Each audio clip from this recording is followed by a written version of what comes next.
Tonight, pediatricians tell parents of overweight kids to get them tested for cholesterol, and they're now recommending some as young as 8 take cholesterol-lowering drugs. I'm Katie Couric. Also tonight, new questions about the safety of Gardasil. That's the cervical cancer vaccine given to millions of girls, but is it actually putting their health at risk? Attention pescatarians, you've arrived. You're now in the dictionary. All others stand by for a definition. American. And she's the definition of champion, swimming for gold at the age of 41.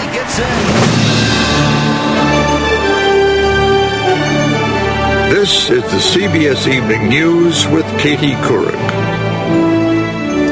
And good evening, everyone. Heart disease is the #1 cause of death in this country, and experts say the battle against it cannot begin too early. In fact, America's pediatricians came out today with a dramatic recommendation. Children as young as 2 should have their cholesterol tested.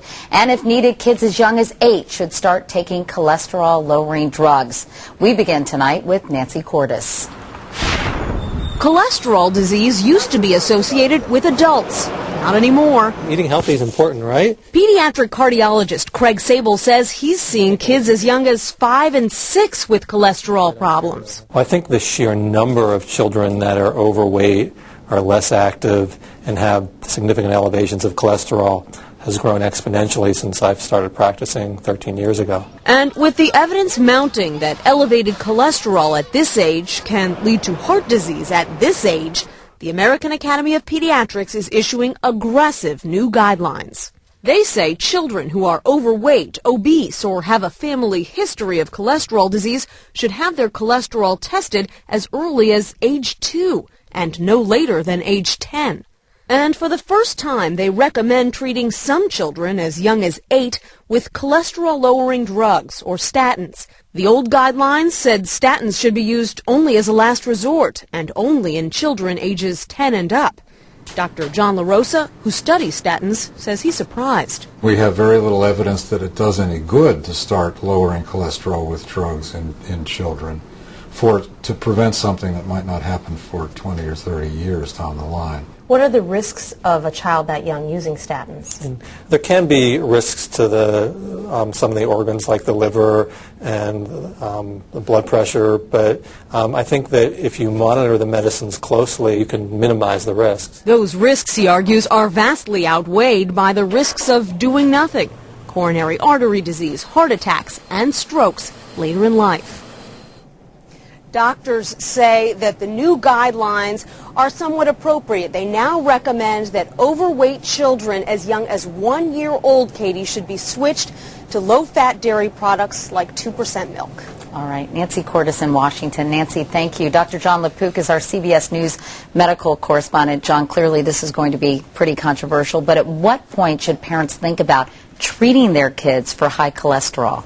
They're saying that a bad cholesterol, the LDL of over 130, is high, but you don't think about treating with medicines until they hit 190, maybe even lower if you have diabetes or a strong family history of a risk factor like heart disease. All right. Well, stand by, John, because we want to get your take on another medical story tonight. There are questions being asked about the vaccine known as Gardasil. About 8 million American girls have gotten the vaccine, which prevents cervical cancer. But is it safe? Here's Cheryl Atkinson. The hope is that Gardasil will prove to be a lifesaver, preventing deadly cervical cancer. But today, Merck's HPV vaccine is dealing with a growing number of reports of serious side effects. Jamie Venus passed out and had a seizure after her Gardasil shot. After my seizure, I remember I didn't want to go to bed because I thought that I wasn't going to be able to wake up. She was lucky compared to Amanda Ratner. She came down with an illness so excruciating she had to take morphine. Her parents, both doctors, blame Gardasil. She's gone from the position of being a competitive varsity lacrosse player in high school to somebody who's chronically ill. Gardasil was approved in 2006 for girls as young as age 9. The conservative-funded public interest group Judicial Watch has obtained more than 8,000 adverse events reports under Freedom of Information law. The reports reveal everything from massive wart outbreaks to seizures and paralysis. Of 18 deaths, nearly a quarter cited blood clots. Jessica Vega got the shot at school when she was 13. Soon after, she was paralyzed. It took a year of braces and treatment to get her on her feet. Brittany Bell was 12. She collapsed with brain inflammation and paralysis. 14-year-old Jenny developed life-threatening paralysis that's resistant to treatment. Merck and the CDC say Gardasil is safe and effective, and that they've not found a link to any deaths. They also say illnesses reported after vaccinations may not have been caused by the shot, and that Gardasil appears safer than most vaccines with half the average reported serious adverse events. The CDC says it will continue to evaluate the data, while some families are evaluating whether their loved ones should have the vaccine at all. Cheryl Atkinson, CBS News, Washington.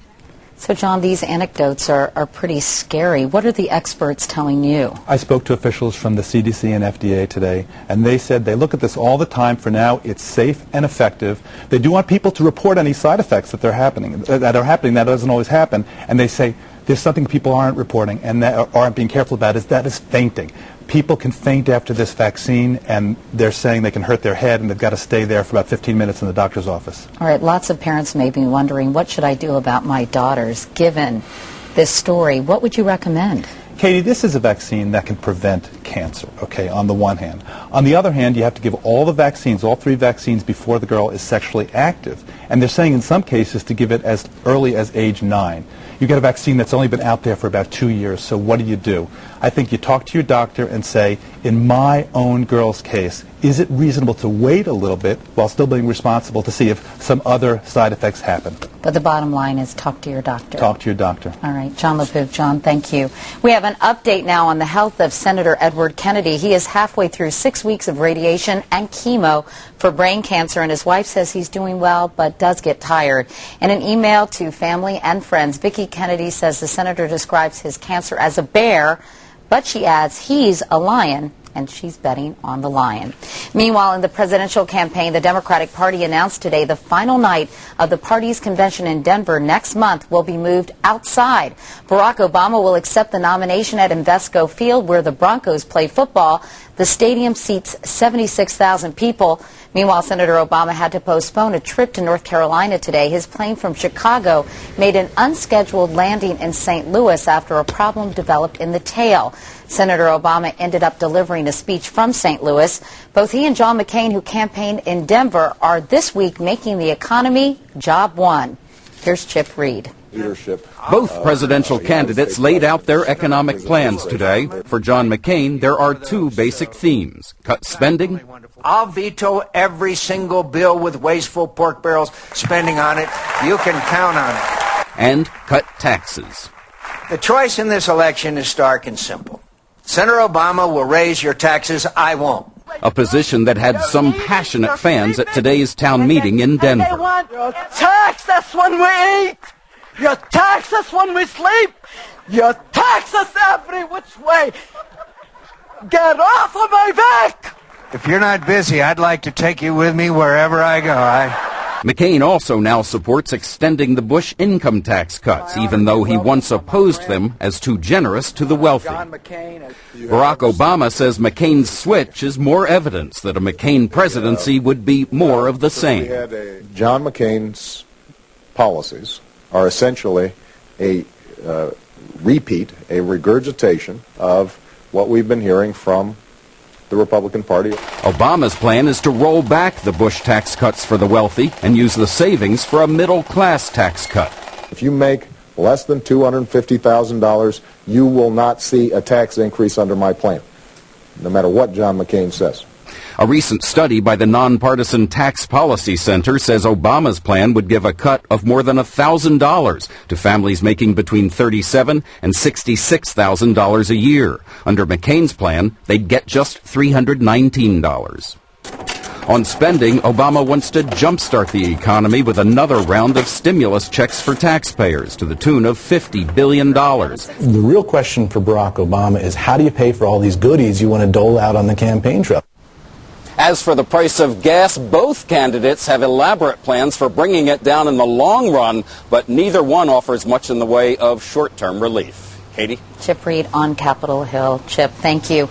Overseas today, a suicide bombing in Afghanistan. It is being called the deadliest attack in Kabul since the fall of the Taliban more than 6 years ago.